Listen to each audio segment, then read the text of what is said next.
Salut la team, c'est GF Coaching, entraîneur personnel spécialisé en détente et mobilité corporelle. Aujourd'hui, on est parti sur une séance de flexibilité axée sur le palm to floor, le fait d'aller toucher le sol avec ses mains en gardant les jambes tendues. Pour la séance, on va travailler avec Brio Besonwé qui est ceinture noire en Jiu-Jitsu japonais, qui est également pratiquant de MMA. Donc ça va servir à venir activer les muscles derrière de la jambe et on pourra avoir un transfert positif lors des situations globales, notamment lors des maegiri, les front kicks en hauteur. Donc pour commencer, vu qu'on va travailler au niveau des muscles, on va commencer par l'activation. On va utiliser un outil qu'on appelle le Neurospike afin de stimuler les mécanorécepteurs au niveau de la voûte plantaire et favoriser le flux d'informations à l'intérieur du corps, à l'intérieur des tissus corporel. Ensuite, on partira sur un échauffement de fente où on va tout doucement activer les muscles de la chaîne postérieure, donc derrière la cuisse, derrière les mollets. Il y aura ensuite une simulation de la situation finale avec les kicks. Donc, on va conserver une tension légère au niveau de la jambe et on fera directement un transfert avec les kicks pour ramener à cette situation globale. Ensuite, toujours dans la phase d'activation, on va faire de légers étirements. Pendant 30 secondes, on va étirer les mollets et les ischios, pas plus de 30 secondes parce que ça va servir ici à dégripper en fait, à redonner une longueur normale aux muscles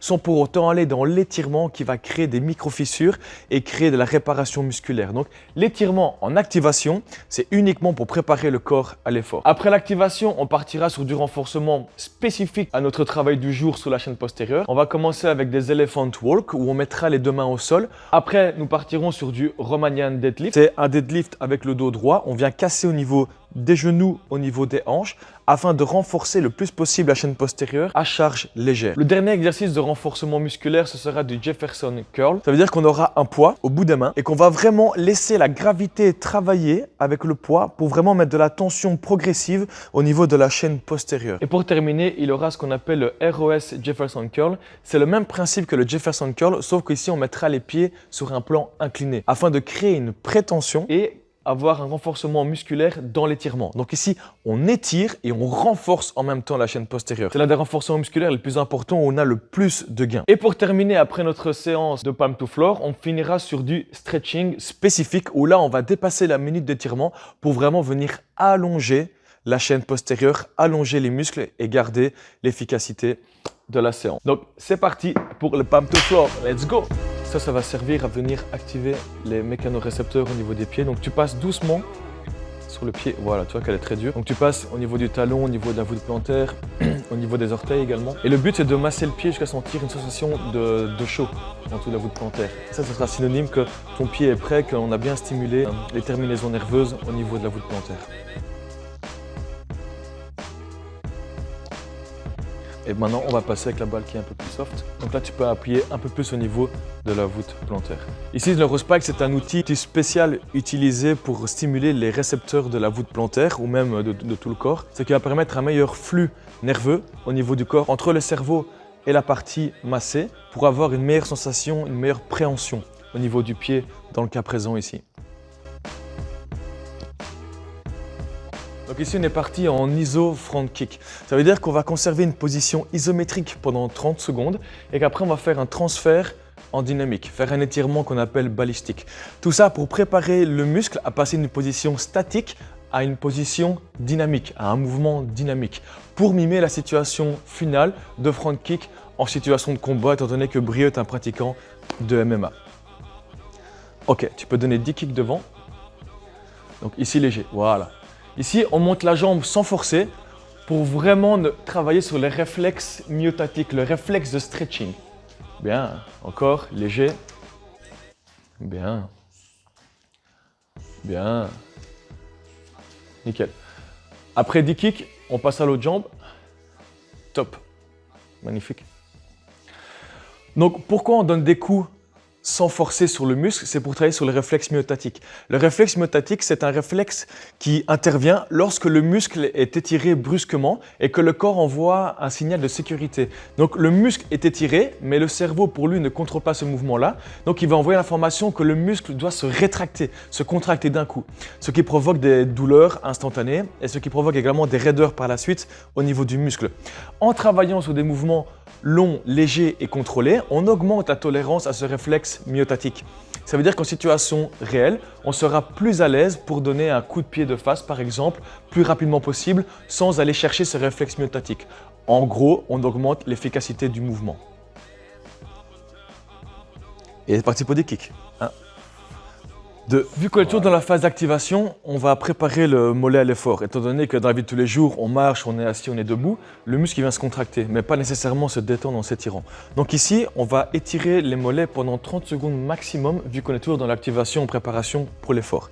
Donc, tu vas monter ici sur la slant board, tu vas amener les orteils au bout de la planche et tu vas pousser les genoux à l'intérieur, donc vers l'arrière, pour vraiment venir tendre tes jambes et chercher un étirement au niveau du mollet. Si l'étirement est fort présent à ce niveau-là, tu conserves l'étirement.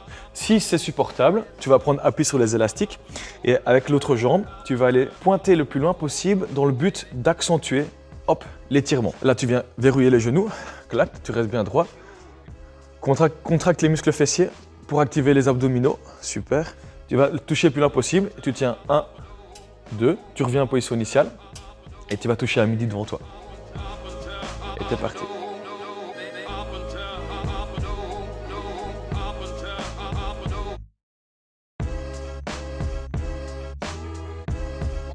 Donc tu vas venir planter le talon dans le sol comme on a fait à l'échauffement. Clac. Directement, on met les phares sous la route. On vient mettre les hanches dans l'axe. Je tire la pointe de pied vers moi. Directement, on ressent un étirement au niveau des ischio-jambiers. Si l'étirement est supportable, je peux avancer mon buste vers l'avant. Attention, je ne viens pas arrondir le dos. Je casse vraiment au niveau des hanches en tirant mes fesses vers l'arrière et ma tête vers le haut. J'écarte mes épaules de mes oreilles et je sens l'étirement ici derrière la jambe. C'est top ça.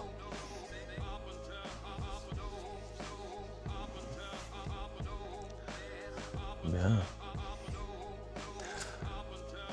Et tu peux changer de jambe. Donc le fait de mettre un étirement dans votre préparation à l'entraînement en activation, ça sert à redonner une longueur au niveau du muscle, à le préparer à l'effort. Mais attention, il ne faut pas dépasser généralement les 30 secondes pour ne pas passer dans un étirement qui crée des micro-fissures et qui aura un effet défavorable sur votre entraînement. Donc à l'activation, avant l'entraînement, 30 secondes d'étirement maximum, pas plus.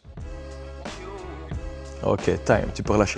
Donc ici, on est parti sur la deuxième partie, le renforcement musculaire spécifique pour la chaîne postérieure. Ici, le but, ça va être de créer un étirement et un renforcement musculaire dans l'étirement. Donc on travaille vraiment en amplitude de force pour avoir un muscle qui est allongé et résistant et bien sûr efficace. Premier exercice, c'est ce qu'on appelle l'elephant walk. Donc il va venir casser les genoux, casser les hanches, garder le bas du dos le plus droit possible en position neutre physiologique avec les deux mains sur les blocs. Et il va venir tendre la jambe gauche en gardant le genou droit fléchi. Ouais, tu sens une tension derrière ici la jambe. Et puis tu viens réfléchir le genou et tu changes de jambe. Yes. Voilà. Donc tu as toujours une jambe qui vient se tendre et l'autre qui reste fléchie.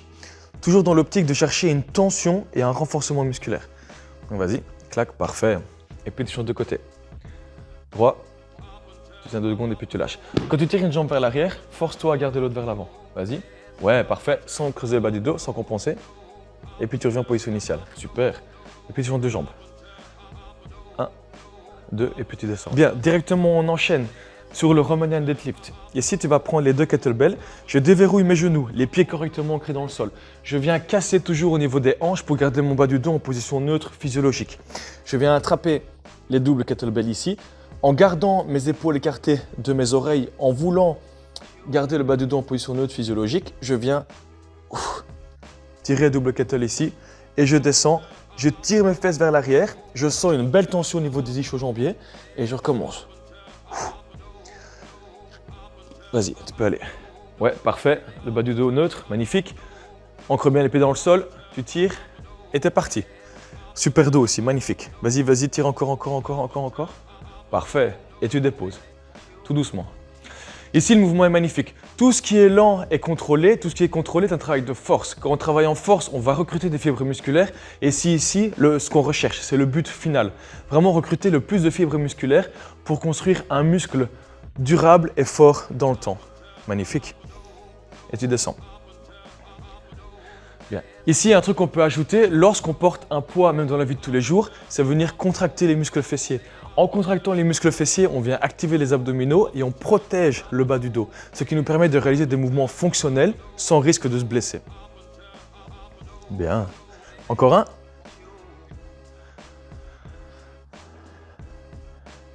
Yes. On passe au dernier, le Jefferson Curl ici. Donc tu vas pouvoir prendre la kettlebell.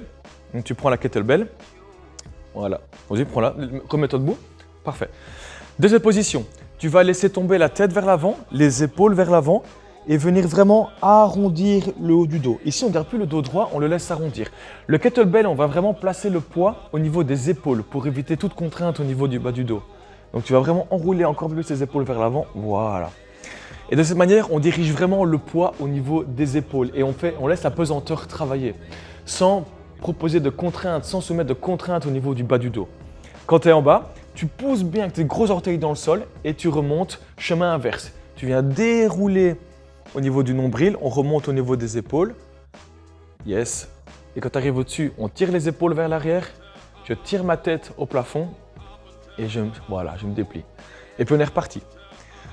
Tu commences par laisser tomber le menton vers l'avant, toujours la tête. Ouais, le menton tombe vers l'avant. Les épaules s'enroulent vers l'avant également. Et là, tu laisses la pesanteur travailler. Tu laisses le poids descendre vers la terre et toujours placer le poids ici au niveau du haut du dos, au niveau des épaules. Yes, parfait. Ça, c'est un mouvement que même les lombalgiques peuvent réaliser à partir du moment où le poids est correctement placé au niveau des épaules. Mais avant de faire ça chez vous, renseignez-vous toujours avec un professionnel de l'éducation physique. Yes. Tu sens l'attention quand tu remontes? Vu que c'est lent et contrôlé, on envoie l'information au cerveau que le mouvement, il est vraiment bon pour nous, il est vraiment contrôlé. Une fois qu'on est dans l'étirement, là, ça va être la phase de contraction où on pousse les pieds dans le sol et on relève le poids tout doucement. Voilà. Là, on a un muscle qui est étiré et contracté. On fait de la fibre musculaire qui est forte dans le temps et qui dure dans le temps. Ok. Et tu peux déposer la kettlebell au sol.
Alors on est parti pour le Jefferson Curl sur plan incliné. La différence ici avec le classique sur le sol, c'est qu'on va venir activer les mollets. On va les mettre en étirement pour aller chercher encore plus d'étirement à la chaîne postérieure et encore plus de fibres musculaires pour mieux renforcer, toujours. Donc tu peux te mettre ici au bout du slant board avec les orteils, clac, je donne le kettle ici. Donc, comme on l'a fait avant, tu vas garder le pied bien à plat sur la planche, tu vas venir enrouler, laisser tomber la tête vers l'avant, enrouler les épaules et laisser le poids travailler avec la pesanteur. Tu descends le plus bas possible, toujours sans forcer. Là, c'est vraiment la pesanteur qui travaille toute seule. Voilà. Tu descends bien bas, sans forcer, sans forcer, sans forcer. Dès que tu sens que tu es au point de non-retour, on observe 2 secondes et on remonte. On remonte, on remonte. Les jambes qui tremblent, c'est normal, c'est le muscle qui n'est pas encore habitué à être étiré et contracté en même temps. Vu qu'on envoie une information nouvelle, le muscle s'adapte. Bien. Voilà, il fait du bien celui-là. Hein. Et t'es reparti, vas-y, go. Et descends. Laisse bien la tête tomber, enroule bien les épaules, ouais. Ici, je rappelle, toujours important, c'est de laisser le poids au niveau des épaules pour ne pas aller brusquer le bas du dos. Ne pas mettre de poids sur le dos lorsqu'il est en flexion pour le protéger. Ouais, bien. Tu maintiens 2 secondes et tu remontes. Nickel. Vas-y, encore 3 fois.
Ça roule, ça fait du bien? Ouais, ça.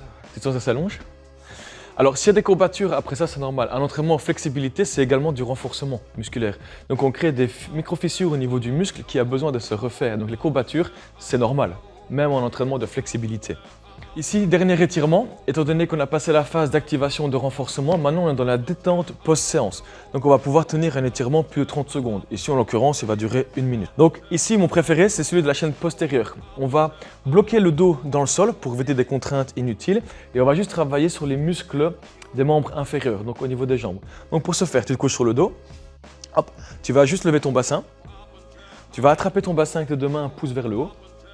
Voilà, et tu vas imaginer que ton bassin c'est une bassine, d'accord? Tu vas renverser la bassine sur toi en descendant le dos vertèbre par vertèbre et en éloignant ton bassin des épaules.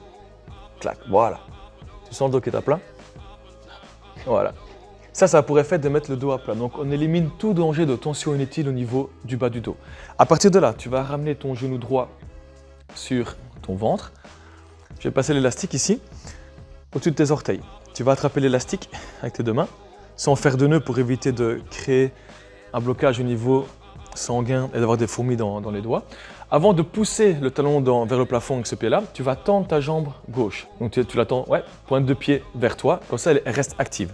Et à partir de là, tu vas pousser le talon vers le plafond. Ici, point important, toujours conserver un angle de 90 degrés au niveau des hanches. Si l'angle, et voilà ici comme tu as montré, est supérieur à 90 degrés, on perd le bas du dos à plat contre le sol. Donc important ici, je préfère qu'on vienne déverrouiller le genou, garder un angle de 90 degrés ici au niveau de la hanche pour avoir un étirement correct en gardant le bas du dos à plat sur le sol. Lorsqu'on fait un étirement ici, post-séance, vraiment en passif, on va greffer une respiration physiologique dessus. Donc tu vas dire que tu vas inspirer par les narines et expirer par la bouche le plus calmement possible. Ça va avoir un effet sur le nerf vague, ce qui va envoyer l'information de calme au niveau du corps, que ce qu'on fait est contrôlé. Et ça va améliorer les effets de l'étirement. Voilà. Ça, c'est également un étirement qu'on peut faire en cas de douleur en bas du dos. Les ischio-jambiers qui sont ici, parfois peuvent venir tirer sur le bassin. Le bassin tend à une position d'équilibre. Donc, si les ischios tirent vers le bas, il y aura un conflit avec les muscles du haut du dos qui vont vouloir garder le bassin dans l'axe. Ça va tirer vers le bas, ça va tirer vers le haut, le bassin va jouer entre les deux et ça va résulter en des maux de dos. Donc, pour calmer des douleurs au bas du dos, souvent, on conseille d'étirer la chaîne postérieure de cette manière-là pour détendre les muscles des ischio-jambiers, ce qui va relâcher la tension dans le bassin et apaiser les douleurs au niveau du bas du dos. Voilà. Et après 1 minute, tu peux tout doucement lâcher la tension dans l'élastique. Je récupère l'élastique ici. Voilà les amis, c'était GF Coaching pour une séance de flexibilité axée sur la chaîne postérieure avec Brieux, pratiquant de MMA. Merci Brieux. À bientôt les amis.